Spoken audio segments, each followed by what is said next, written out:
los albores de la humanidad, tras la expulsión del jardín del Edén, la primera familia comienza a escribir la crónica de la existencia humana. Adán y Eva tienen dos hijos, Caín, el labrador, y Abel, el pastor de ovejas. La historia da un giro oscuro y trágico. Consumido por la envidia, Caín comete el primer asesinato, derramando la sangre de su propio hermano.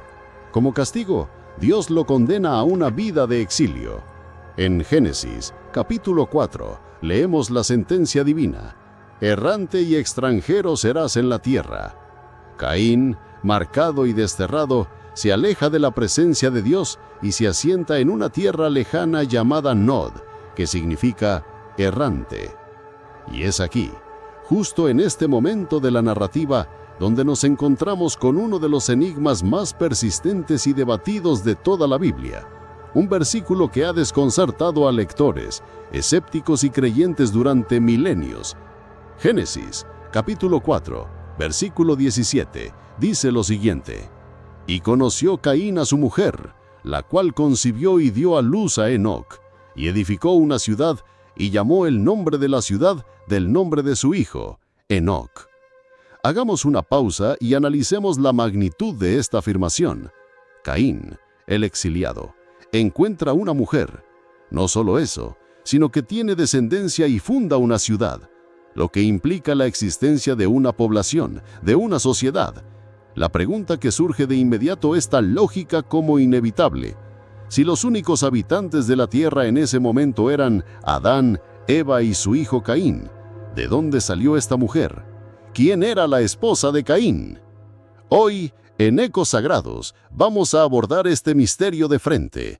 No vamos a evitar la pregunta, sino que vamos a sumergirnos en las profundidades del texto, la historia y la teología para explorar las posibles respuestas. Analizaremos la solución más aceptada por los eruditos bíblicos, abordaremos las objeciones morales que ésta plantea, y también exploraremos otras teorías más especulativas. Este no es un simple agujero en la trama, es una ventana a cómo debemos leer y entender la narrativa del Génesis. La respuesta más directa y la más ampliamente aceptada por la mayoría de los teólogos y eruditos bíblicos a lo largo de la historia es también la que a menudo resulta más incómoda para la sensibilidad moderna. La esposa de Caín fue su hermana, o posiblemente una sobrina. A primera vista, esta idea puede parecer impactante, incluso moralmente repugnante, ya que choca directamente con nuestras leyes y tabúes sobre el incesto.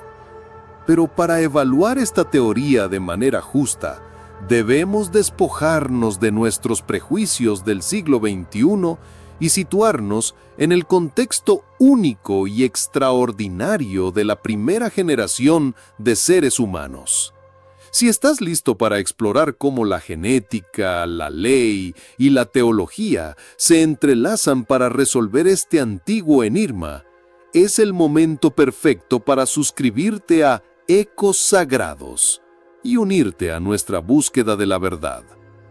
Primero, consideremos la genealogía. Génesis 5, versículo 4, nos da una pieza clave de información que a menudo se pasa por alto. Después de hablar del nacimiento de Set, el hijo que reemplazó a Abel, el texto dice sobre Adán: y fueron los días de Adán después que engendró a Set 800 años, y engendró hijos e hijas. El texto es explícito. Adán y Eva no solo tuvieron a Caín, Abel y Set, tuvieron muchos otros hijos e hijas a lo largo de sus extraordinariamente largas vidas.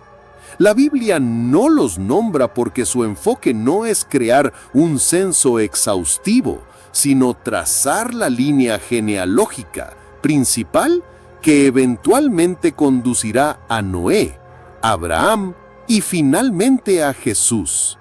Caín, por lo tanto, tenía a su disposición un grupo de hermanas entre las cuales podría haber encontrado una esposa. Ahora, debemos abordar la objeción más evidente, el problema del incesto. Hoy en día, las uniones entre hermanos están prohibidas por razones tanto morales como genéticas. Sabemos que los hijos de parientes cercanos tienen un riesgo mucho mayor de heredar 2 copias de un gen recesivo defectuoso, lo que puede provocar graves enfermedades y trastornos genéticos. Pero esta realidad genética no era la misma en los albores de la humanidad. Adán y Eva fueron creados directamente por Dios, con un genoma perfecto, sin defectos genéticos acumulados. Sus hijos habrían heredado esta perfección genética. El pool genético era puro.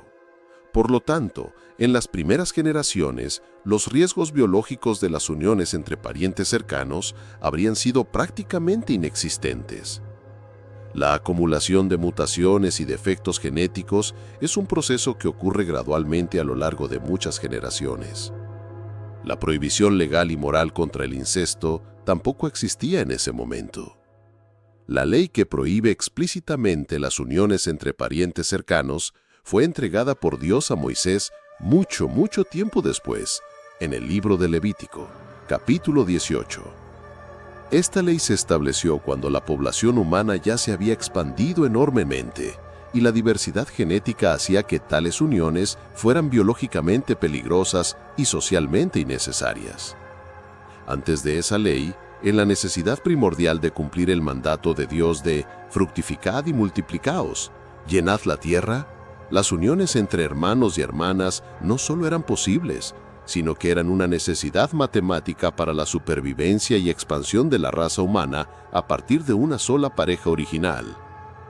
Por lo tanto, la teoría de que Caín se casó con una de sus hermanas es biológicamente viable en el contexto de un genoma perfecto y teológicamente coherente con la ausencia de una ley prohibitiva en ese momento de la historia.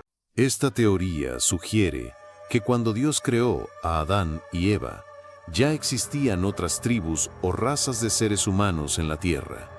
Adán no habría sido el primer hombre, sino el primer hombre de una línea espiritual específica, el primero en tener una relación de pacto con Dios.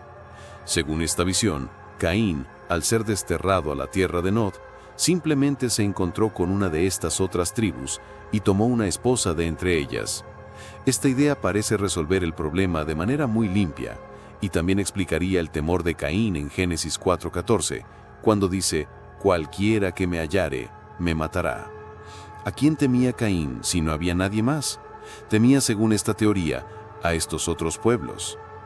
La idea de una raza preadámica no es nueva. Fue popularizada en el siglo XVII por el pensador Isaac Laperer, aunque sus raíces son más antiguas. Sin embargo, esta teoría presenta serios problemas teológicos que hacen que la mayoría del cristianismo y el judaísmo la rechacen. El apóstol Pablo, en el Nuevo Testamento, establece una teología muy clara basada en que Adán es la cabeza de toda la humanidad. En Romanos 5:12 escribe: «Por tanto, como el pecado entró en el mundo por un hombre, y por el pecado la muerte, así la muerte pasó a todos los hombres». Y en 1 Corintios 15:45 se refiere a Jesús como el postrer Adán. Toda la estructura del pecado y la redención, según la teología paulina, descansa sobre la idea de que toda la humanidad desciende de un único ancestro, Adán, y por lo tanto comparte su naturaleza caída. La existencia de otras razas fuera del linaje de Adán socavaría esta doctrina fundamental. Además, la propia Biblia parece contradecir esta idea. En Génesis 3:20, se nos dice que Eva fue llamada así por cuanto ella era madre de todos los vivientes. La frase es inclusiva y universal. Si existieran otros pueblos, Eva no sería la madre de todos los vivientes. Por estas razones, aunque la teoría preadámica ofrece una solución aparentemente sencilla al enigma de la esposa de Caín, entra en conflicto con principios teológicos centrales de la Escritura. Esto nos lleva a una tercera forma de ver el problema, que requiere que ajustemos nuestra lente de lectura. ¿Y si el autor del Génesis no estaba interesado en escribir una crónica científica o un censo detallado de la primera familia? ¿Y si su propósito era principalmente teológico? Muchos eruditos modernos sugieren que debemos leer estos primeros capítulos no como una historia literalista en el sentido moderno, sino como una narrativa teológica fundamental. El propósito del autor no era explicar la logística de la procreación de la raza humana. Su propósito era mostrar el rápido y trágico descenso de la humanidad hacia el pecado. En el capítulo 3 vemos la caída de la humanidad a través de la desobediencia. En el capítulo 4, la historia de Caín y Abel muestran que el pecado no se detuvo ahí, sino que se agravó, pasando de la desobediencia a la violencia fratricida. La mención de la esposa de Caín y la construcción de una ciudad llamada Enoc sirven para avanzar en esta tesis teológica. Muestran la expansión de la humanidad y con ella la expansión del pecado. La línea de Caín, como se describe en los siguientes versículos, se caracteriza por la violencia, la arrogancia y la autosuficiencia, culminando en Lamec, quien se jacta de su propia brutalidad. La esposa de Caín es en este sentido un personaje literario necesario para un fin teológico, permitir que la línea de Caín continúe para que el autor pueda contrastarla más tarde con la línea piadosa de Set. El autor asume que el lector entenderá, por lógica, que Caín debió casarse con una parienta y no se detiene a explicar los detalles porque no son el punto central de su mensaje. Entonces, ¿dónde nos deja todo esto? Hemos explorado 3 caminos. El primero, que Caín se casó con su hermana o una pariente cercana, es la explicación más consistente con la totalidad del texto bíblico, requiriendo que entendamos el estado único del genoma humano y la ausencia de la ley mosaica en ese momento. El segundo, la teoría de una raza preadámica, resuelve el problema logístico, pero crea conflictos teológicos significativos. Y el tercero nos invita a leer el texto con un enfoque en su mensaje teológico, entendiendo que los detalles genealógicos son secundarios al propósito principal de la narrativa. Al final, el misterio de la esposa de Caín nos enseña una lección valiosa sobre cómo leer la Biblia. Nos obliga a hacer preguntas profundas, a investigar el contexto y a darnos cuenta de que las Escrituras no siempre proporcionan respuestas directas a todas nuestras curiosidades logísticas. Su enfoque está en las verdades más grandes, la naturaleza de Dios, la condición humana y el plan de redención. La identidad de la mujer que se unió al primer asesino en el exilio permanecerá en última instancia en las sombras. Pero su existencia en el texto nos sirve como un eco sagrado, un recordatorio de que desde el principio la historia de la humanidad ha sido una compleja trama de familia, pecado, exilio y la incesante marcha de la civilización, incluso cuando comenzó con un solo hombre errante en la tierra de Nod. Gracias por acompañarnos en Ecos Sagrados. Si este análisis te ha ayudado a comprender mejor este antiguo enigma, asegúrate de suscribirte y activar las notificaciones. Cada semana desenterramos otro misterio de las páginas de la Biblia. Nos vemos en el próximo video.